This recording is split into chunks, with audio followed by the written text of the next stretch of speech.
जिल्ह्यातल्या हजाराहून अधिक गावांमध्ये मायमाऊल्यांना यंदाही पिण्याच्या पाण्यासाठी वणवण करावी लागणार आहे। जलजीवन मिशनमधून हाती घेतलेली कामं अर्ध्यावरच सोडून देण्यात आल्यानं टंचाईच्या झळा तीव्र होणार आहेत।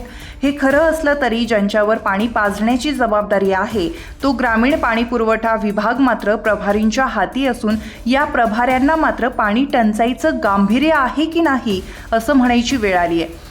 पाऊस जोरदार बरसत असला तरी दरवर्षी हजारो गावांमध्ये पाण्याची टंचाई भासत असते।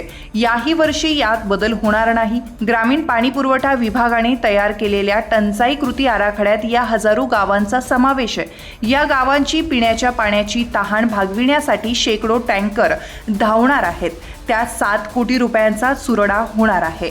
खरं तर जलजीवन मिशन राबविलं जात असताना टंचाई भासायला नको, पण या मिशनमधून हाती घेण्यात आलेल्या योजनांनाच घरघर लागली आहे। काम अर्ध्यावर टाकून ठेकेदार गायब झाल्याचं लोक सांगतायत। दुसरीकडे ग्रामीण पाणी पुरवठा विभागाने त्यांची बिलं काढून देण्याची जबाबदारी मात्र चोख बजावली आहे। पेठ तालुक्यातील उंबरपाडा आणि माळेगाव इथल्या योजना याचं उत्तम उदाहरण ठरतायत। या विभागाला मिळालेला कार्यकारी अभियंता प्रभारी आहे। रखडलेल्या योजनांची माहिती घेण्यासाठी या अभियंत्याशी अनेकदा संपर्क साधला, मात्र त्यांनी साधा मोबाईलही उचलण्याची तसदी घेतली नाही। त्यामुळे संभाव्य टंचाईची छाया आणि रखडलेल्या योजनांकडे जिल्हा परिषदेचे मुख्य कार्यकारी अधिकारी ओंकार पवार तरी गांभीर्यानं पाहणार का, हा खरा प्रश्न आहे।